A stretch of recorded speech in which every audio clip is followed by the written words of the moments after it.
1976 में सासाराम के कोनार गांव में एक बच्चे का जन्म होता है और वो बच्चा आगे चल के बिहार ही नहीं बल्कि पूरे देश के राजनीतिक पार्टियों को हिला के रख देता है।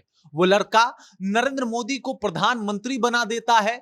वो लड़का ममता बनर्जी की कुर्सी बचा लेता है। वो लड़का नीतीश कुमार को तीसरी बार मुख्यमंत्री बना देता है और वो लड़का तमिलनाडु से लेके मुंबई तक अपने विजय का पताका फहरा देता है। और अब जब वो लड़का ये कहता है कि बिहार विधानसभा चुनाव में मैं भी चुनाव लड़ने वाला हूं तो सभी पार्टियों के हार मास कांपने लगते हैं। उस लड़के का नाम है प्रशांत किशोर और वो प्रशांत किशोर जिन्होंने जन स्वराज की स्थापना की और अपने पद यात्रा से सभी पार्टियों के नींद को उड़ा के रख दिया। अब प्रशांत किशोर के ऊपर कई सारे बात कहे जा रहे हैं और कहा जा रहा है कि प्रशांत किशोर जो है वो क्या करेंगे। प्रशांत किशोर के जाति को लेके कई सारी बातें कही जा रही है। लेकिन जब प्रशांत किशोर के बारे में उनके गांव वालों से पूछा गया तो गांव वालों ने क्या कहा, जिसे आप भी सुनेंगे तो हतप्रभ रह जाएंगे और प्रशांत किशोर के बारे में आप भी बहुत सारी बातें जान पाएंगे। क्या कुछ कहे गांव वालों ने, क्या कुछ बताने वाला हूं मैं, ये सब कुछ आपसे बताऊंगा। लेकिन उससे पहले मेरा परिचय जान लीजिए। मैं हूं रजत और आप देख रहे हैं जनता जंक्शन। प्रशांत किशोर वो नाम जो अभी बिहार में राजनीति को गरमाने के लिए काफी है और सभी पार्टियां चाहे वो जेडीयू हो या आरजेडी इस नाम से बहुत ज्यादा परेशान है। नीतीश कुमार को भी वक्त वक्त पे प्रशांत किशोर चिताते हैं और बताते हैं कि भाई साहब उनके शासनकाल में क्या क्या त्रुटियां रही हैं, क्या क्या कमियां रही हैं। उसके बाद बीजेपी को भी वो कहीं ना कहीं नहीं छोड़ते। बीजेपी को भी परामर्श देते हैं कि वो नीतीश के साथ चुनाव ना लड़े। आरजेडी तो खुद ही उनसे काफी ज्यादा परेशान है। अपने जितने भी कार्यकर्ता हैं उनको लेटर लिख के ये कहता है कि भाई साहब इस इंसान से आपको दूर रहना है। और वजह यह है कि जो भी प्रशांत किशोर से आरजेडी के कार्यकर्ता मिल रहे थे वो प्रशांत किशोर के हो जा रहे थे। इसके पीछे कई सारे कारण हैं।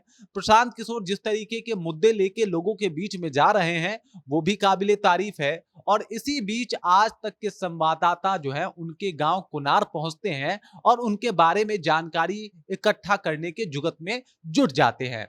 जब वहां उनके गांव वालों से बातचीत होती है, जब उनके मकान को दिखाया जाता है तो उनके मकान में ताला लगा हुआ है। अब बस एक केयर टेकर है जो उस मकान की देखभाल करता है, बाकी अब वहां पे कोई नहीं रहता। प्रशांत किशोर कुनार गांव से निकल के बक्सर चले गए थे बहुत पहले ही और वहीं से उन्होंने अपनी माध्यमिक शिक्षा की पढ़ाई जो है वो आगे बढ़ाई थी।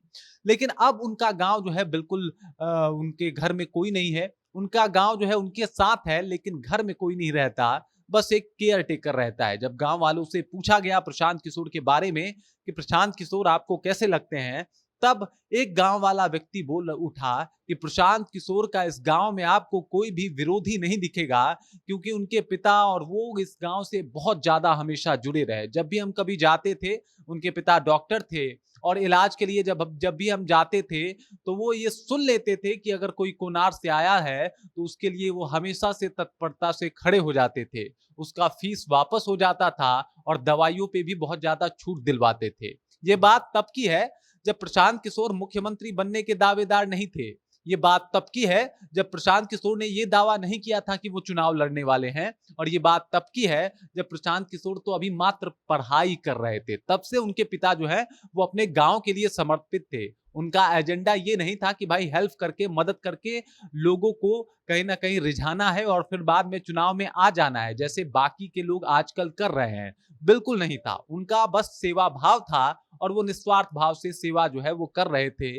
और प्रशांत किशोर भी जब भी कोई ऐसे कार्यक्रम होता था तो चाहे कहीं भी रहे अपने गांव में जरूर आते थे और उस कार्यक्रम में सम्मिलित होते थे। गांव के लिए उनका प्यार बहुत ज्यादा रहा है और इसी वजह से वो युवक बता रहा था कि भाई गांव में उनका एक भी विरोधी नहीं मिलेगा। दूसरे ग्रामीण ने बताया कि हम चाहते हैं प्रशांत किशोर बहुत आगे बढ़े और इससे सिर्फ मेरा विकास नहीं होगा, मेरे गांव का विकास नहीं होगा, बल्कि पूरे बिहार का विकास होगा।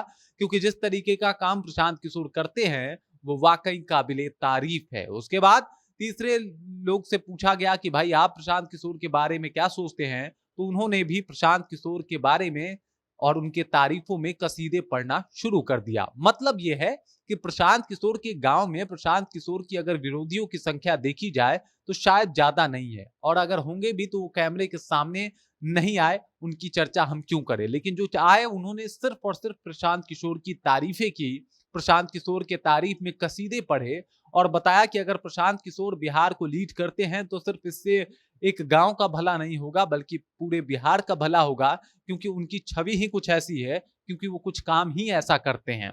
अब प्रशांत किशोर को लेकर उनके गांव वालों के मन में भरोसा है।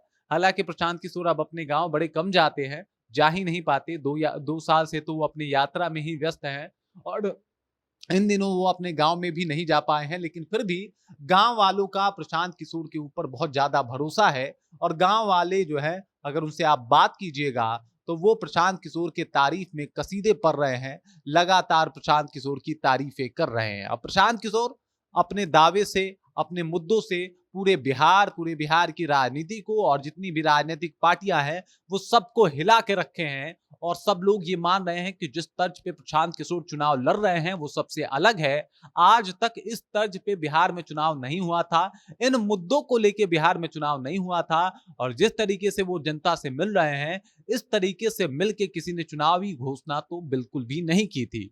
तो इस वजह से प्रशांत किशोर जो है वो एक बहुत ही स्वच्छ और शानदार छवि के नेता बन के उभर चुके हैं।